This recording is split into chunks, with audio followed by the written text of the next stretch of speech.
Hello everyone, ನಾನು Sujata. Welcome to my channel.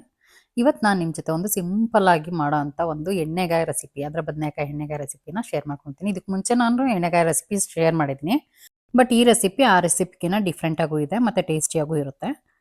ಮತ್ತು ಈ ರೆಸಿಪಿ ತುಂಬ ಸಿಂಪಲ್ ಆಗೂ ಇರುತ್ತೆ ಮತ್ತು ತುಂಬ ಈಸಿ ಕೂಡ, ಮತ್ತು ಸ್ವಲ್ಪ ಅಥೆಂಟಿಕ್ ಆಗೂ ಇದೆ. ಸೊ ಈ ರೆಸಿಪಿ ಸ್ಟಾರ್ಟ್ ಮಾಡೋಕ್ಕಿಂತ ಮುಂಚೆ ನನ್ನ ವೀಡಿಯೋಸ್ನ ಫಸ್ಟ್ ಟೈಮ್ ನೋಡ್ತಿರೋರು, ಚಾನಲ್ನ ಸಬ್ಸ್ಕ್ರೈಬ್ ಮಾಡ್ಕೊಂಡಿರೋರು ಖಂಡಿತ ಚಾನಲ್ನ ಸಬ್ಸ್ಕ್ರೈಬ್ ಮಾಡ್ಕೊಳ್ಳಿ ಮತ್ತು ಫ್ರೆಂಡ್ಸ್ ಜೊತೆ ಶೇರ್ ಮಾಡ್ಕೊಳ್ಳಿ. ಬನ್ನಿ ಈಗ ರೆಸಿಪಿ ಸ್ಟಾರ್ಟ್ ಮಾಡೋಣ. ನಾನಿಲ್ಲಿ ಅರ್ಧ ಕೆಜಿ ಬದನೆಕಾಯಿ ತೊಗೊಂಡಿದ್ದೀನಿ.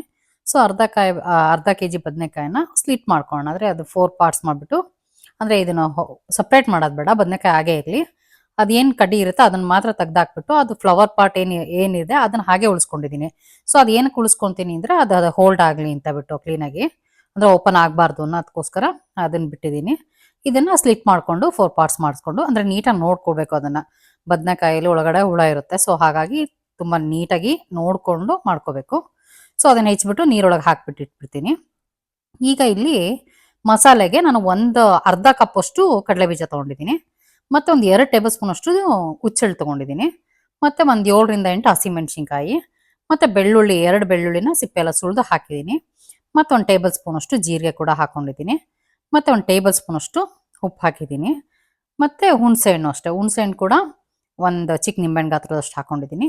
ಬೆಲ್ಲನೂ ಒಂದು ಅರ್ಧ ಸ್ಪೂನ್ ಹಾಕಿದ್ದೀನಿ. ನೀವು ಸ್ವೀಟ್ ಇಷ್ಟಪಡ್ತೀನಿ ಅಂದರೆ 1 ಸ್ಪೂನ್ ಹಾಕೋಬೋದು. ಅದ್ರ ಜೊತೆಗೆ ಒಂದು ಇಡಿಯಷ್ಟು ಕೊತ್ತಂಬರಿ ಸೊಪ್ಪು, ಮತ್ತೊಂದು ಇಡಿಯಷ್ಟು ಕರ್ಬೇವಿನ ಸೊಪ್ಪು ಹಾಕಿದ್ದೀನಿ. ನೋಡಿ, ಇಲ್ಲಿ ಯಾವ ಐಟಮ್ನು ಹುರಿದಿಲ್ಲ, ಎಲ್ಲದೂ ಹಸಿದೆ, ಹಾಗೇನೆ ಡೈರೆಕ್ಟಾಗಿ ಹಾಕಿದ್ದೀನಿ.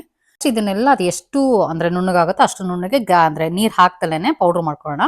ಸೊ ಆಮೇಲೆ ಒಂದು ಸ್ವಲ್ಪ ನೀರು ಹಾಕ್ಬಿಟ್ಟು, ಒಂದು ಅರ್ಧ ಕಪ್ಪಷ್ಟು ನೀರು ಹಾಕ್ಬಿಟ್ಟು ರುಬ್ಕೊಳ್ಳೋಣ. ಅಂದರೆ ಸ್ವಲ್ಪ ಮಸಾಲೆ ಗಟ್ಟಿನೇ ಇರಬೇಕು, ತೆಳ್ಳಗಿದ್ರೆ ಅದು ತುಂಬಕ್ಕೆಲ್ಲ ಕಷ್ಟ ಆಗುತ್ತೆ. ಈಗ ಇದ್ರ ಜೊತೆಗೆ ನಾನು 2 ಈರುಳ್ಳಿ ತೊಗೊಂಡಿದ್ದೀನಿ. 2 ಈರುಳ್ಳಿನ ಸಣ್ಣಗೆ ಹೆಚ್ಕೊತಿದ್ದೀನಿ. ಸೊ ಇದನ್ನು ಬೇಕಾದ್ರೆ ಮಸಾಲೆ ಜೊತೆನಾರ ಆ್ಯಡ್ ಮಾಡ್ಕೋಬೋದು, ಅಥವಾ ಅದರ್ವೈಸ್ ಒಗ್ಗರಣೆಗೆ ಹಾಕ್ಬೋದು. ಸೊ ನಾನಿಲ್ಲಿ ಒಗ್ಗರಣೆಗೆ ಹಾಕ್ಕೊತೀನಿ, ಅದಕ್ಕೆ ಸಣ್ಣಗೆ ಹೆಚ್ಚಿಬಿಟ್ಟು ಇಟ್ಟಿದ್ದೀನಿ. ಈಗ ಮಸಾಲೆ ತುಂಬಬೇಕು, ಅಂದರೆ ಇದನ್ನ ಮಸಾಲೆ ತುಂಬಕ್ಕೋಸ್ಕರ ನೀರಿಂದ ತೆಗೆದ್ಬಿಟ್ಟು ಸೈಡಲ್ಲಿ ಒಂದು ಪ್ಲೇಟ್ ಹಾಕ್ಕೊತೀನಿ, ಅಂದರೆ ನೀರೆಲ್ಲ ಸೋಸ್ಕೊಳ್ಳಿ ಅಂತ. ನೋಡಿ, ಇದನ್ನ ಆ ಮಸಾಲೆ ರುಬ್ಬಿಟ್ಟಿದ್ನಲ್ಲ ಅದನ್ನ ನೀಟಾಗಿ, ಅದು 4 ಪಾರ್ಟ್ಸ್ ಮಾಡಿರ್ತೀನಲ್ಲ ಆ ಪಾರ್ಟ್ಸ್ ಒಳಗೆ ಎಲ್ಲದ್ರೊಳಗೂ ಸೇರ್ಕೊಂಡಂಗೆ ನೀಟಾಗಿ ತುಂಬಬೇಕು. ಅಂದರೆ ಎಷ್ಟಾಗುತ್ತೆ ಅಷ್ಟು ತುಂಬೋಣ. ಮತ್ತೆ ಅದೇ ಹೇಳಿದ ತೆಳ್ಳಗಿದ್ರೆ ಸೋರೋಗ್ಬಿಡುತ್ತೆ ಮಸಾಲೆ, ಅದ್ರೊಳಗೆ ನಿಲ್ಲಲ್ಲ. ಸೊ ಹಾಗಾಗಿ ತೆಳ್ಳಗೆ ಮಾಡ್ಕೋಬಾರ್ದು ಮಸಾಲೆನ, ಗಟ್ಟಿಗೆ ಇರಬೇಕು ಮಸಾಲ. ಅದನ್ನ ನೀಟಾಗಿ ಇದ್ರೊಳಗೆ ಈ ಥರ ತುಂಬಬೇಕು. ಇದ್ರೊಳಗೆ ಈಗ ಫುಲ್ ಮಸಾಲೆ ಎಲ್ಲ ಏನು ತುಂಬಲ್ಲ, ಇನ್ನೊಂದು ಸ್ವಲ್ಪ ಮಸಾಲೆ ಮಿಗುತ್ತೆ. ಸೊ ಎಷ್ಟು ಸೇರುತ್ತೋ ಅಷ್ಟು ಮಸಾಲೆನ ಬದನೆಕಾಯಿ ಒಳಗೆ ತುಂಬಿಕೋಣ. ಇನ್ನು ಮಿಕ್ಕಿದ ಮಸಾಲೆನ ಹಾಗೆ ಇಟ್ಬಿಟ್ಟು ಲಾಸ್ಟಲ್ಲಿ ಇದನ್ನ ಮತ್ತೆ ಪಲ್ಯದೊಳಗೆ ಆ್ಯಡ್ ಮಾಡೋಣ. ಈಗ ನೋಡಿ, ಎಲ್ಲ ತುಂಬ್ಕೊಂಡಿದ್ದಾಯ್ತು. ಈಗ ಒಂದು ದಪ್ಪ ತಳ ಇರೋ ಬಾಣಲೆ ತೊಗೊಂಡಿದ್ದೀನಿ. ತೊಗೊಂಡ್ಬಿಟ್ಟು ಇದಕ್ಕೆ ಒಂದು 3ರಿಂದ 4 ಟೇಬಲ್ ಸ್ಪೂನ್ ಎಣ್ಣೆನೆ ಹಾಕಿದ್ರೆ ಚೆನ್ನಾಗೇ ಇರುತ್ತೆ.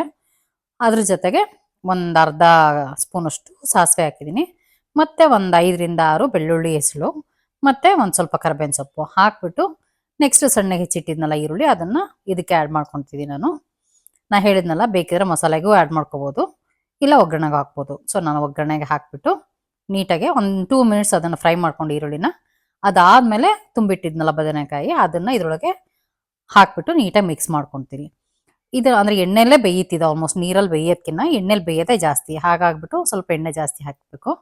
ನೋಡಿ, ಹಾಕ್ಬಿಟ್ಟು ಇದನ್ನು ನೀಟಾಗಿ ಆಗಾಗ ಅಂದರೆ ಮಿಕ್ಸ್ ಮಾಡಿಕೊಂಡು ಬೇಯಿಸ್ಕೋಬೇಕು. ಅಂದ್ರೆ ಮೀಡಿಯಂ ಫ್ಲೇಮಲ್ಲೇ ಬೇಯಿಸ್ಬೇಕು. ಹೈ ಮಾಡಿದ್ರೆ ಸುಮ್ಮನೆ ತಲ ಹಿಡಿಯುತ್ತೆ, ಬೇಯಲ್ಲ ಚೆನ್ನಾಗಿ. ಹಾಗಾಗಿ ಮೀಡಿಯಂ ಫ್ಲೇಮಲ್ಲಿ ಬೇಯಿಸ್ಕೊಳ್ಳೋಣ.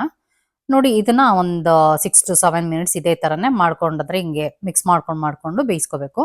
ಆಮೇಲೆ ಒಂದು ಲಿಡ್ ಕ್ಲೋಸ್ ಮಾಡಿಬಿಟ್ಟು ಸ್ವಲ್ಪ ಸಿಮ್ ಮಾಡಿಬಿಟ್ರು ಅದರಲ್ಲೇ ನೀಟಾಗಿ ಬೇಯ್ಕೊಳ್ತಾ ಇರುತ್ತೆ. ಅಂದರೆ ಮತ್ತೆ ತೆಗೆದು ನೋಡಿ ಮಿಕ್ಸ್ ಮಾಡ್ತಾ ಇರಬೇಕು. ಮಿಕ್ಸ್ ಮಾಡ್ಕೊಂಡು ಬೇಯಿಸ್ಕೋಬೇಕು. ನೋಡಿ, ಇದೊಂದು 50% ಬೆಂದಿದೆ ಅಂತ ಆದಮೇಲೆ ಇದಕ್ಕೆ ಸ್ವಲ್ಪ ನೀರು ಆ್ಯಡ್ ಮಾಡ್ಕೊಂಡು ಹೋಗ್ಬೇಕು. ಅಂದರೆ ತುಂಬ ಒಂದೇ ಸತಿ ಆ್ಯಡ್ ಮಾಡಬಾರ್ದು, ಯಾಕೆಂದರೆ ಹಂಗೆ ಆ್ಯಡ್ ಮಾಡಿದ್ರೆ ಮಸಾಲೆ ಎಲ್ಲ ಈಚೆ ಬಂದ್ಬಿಡುತ್ತೆ. ಸೊ ಹಾಗಾಗಬಾರ್ದು. ಸೊ ಹಾಗಾಗಿ ಸ್ವಲ್ಪ ನೋಡಿ, ಇಲ್ಲಿ ಒಂದು ಅರ್ಧ ಕಪ್ಪಷ್ಟು ನೀರು ಹಾಕಿದ್ದೀನಿ ಅಷ್ಟೇ, ಅನ್ನೋದು ಸೈಡಲ್ಲಿ ಹಾಕಿದ್ದೀನಿ. ಸೊ ಮಧ್ಯದಲ್ಲಿ ಹಾಕಿ ಇದು ಮಾಡಿಲ್ಲ, ಸೈಡಲ್ಲಿ ಹಾಕ್ಕೊಂಡು ಬೇಯಿಸ್ಕೊಂಡು ಹೋಗ್ತೀನಿ.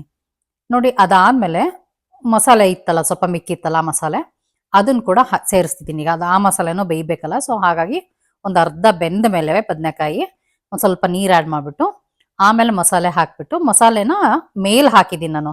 ನೋಡಿ, ಮಧ್ಯದಲ್ಲಿ ಹಾಕಿ ಮಿಕ್ಸ್ ಮಾಡಿಲ್ಲ. ಮಿಕ್ಸ್ ಮಾಡಿದ್ರೆ ಏನಾಗುತ್ತೆ, ತಳದಲ್ಲಿ ಹೋಗ್ಬಿಟ್ಟು ಅಂದರೆ ಸೀದ್ಬಿಡುತ್ತೆ. ಸೊ ಹಾಗಾಗಿ ಮಸಾಲೆನ ಮೇಲೇನೆ ಹಾಕಿದ್ದೀನಿ, ಬದನೆಕಾಯಿ ಮೇಲೆ ಹಾಕಿಬಿಟ್ಟು ನೀರು ಸೇರಿಸಿದ್ದೀನಿ ಅಷ್ಟೇ. ಆ ಮಸಾಲೆ ನೀರು ಮತ್ತು ಬೇರೆ ನೀರು ಎಲ್ಲ ಸೇರಿಸ್ಬಿಟ್ಟು ಆಲ್ಮೋಸ್ಟ್ 1 ಕಪ್ ನೀರಷ್ಟು ಹಾಕಿದ್ದೀನಿ ಈಗ.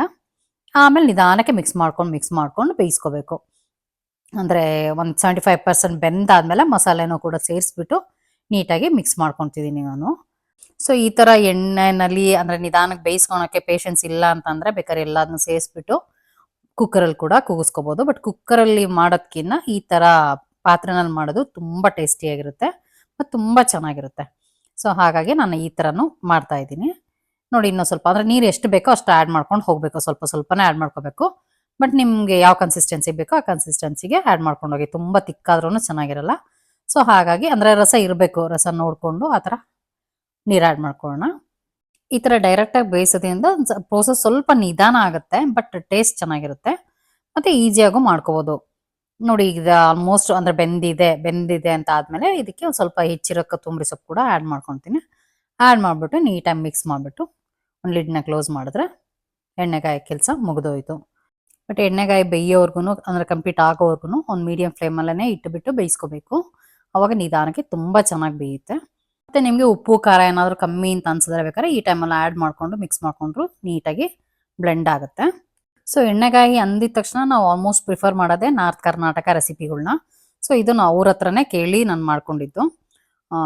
ತುಂಬಾ ಚೆನ್ನಾಗಿತ್ತು ನಾನು ಮಾಡಿದಾಗ. ನೀವು ರೆಸಿಪಿ ಟ್ರೈ ಮಾಡಿ ಮತ್ತು ಹೇಗೆ ಬಂತು ಅಂತ ನನಗೆ ಕಾಮೆಂಟ್ ಮಾಡಿ. ರೆಸಿಪಿ ಇಷ್ಟ ಆಗಿದ್ರೆ ವಿಡಿಯೋನ ಲೈಕ್ ಮಾಡಿ. ಮತ್ತು ಇದ್ರ ಜೊತೆಗೆ ರೊಟ್ಟಿ, ಚಪಾತಿ ಅಥವಾ ಅನ್ನ ಏನಕ್ಕಾದರೂ ಮ್ಯಾಚ್ ಆಗುತ್ತೆ, ತುಂಬ ಚೆನ್ನಾಗಿರುತ್ತೆ. ನಾನಿವತ್ತು ಜೋಳದ ರೊಟ್ಟಿನೇ ಮಾಡಿದ್ದೆ. ಸೊ ಎಣ್ಣೆಗಾಯಿ ಅಂದರೆ ಜೋಳದ ರೊಟ್ಟಿ ಆಲ್ಮೋಸ್ಟು ತುಂಬಾ ಇದು ಮಾಡ್ತಾರೆ, ಇಷ್ಟಪಡ್ತಾರೆ. ಹಾಗಾಗಿ ನಾನು ಜೋಳದ ರೊಟ್ಟಿ ಮಾಡಿದ್ದೀನಿ.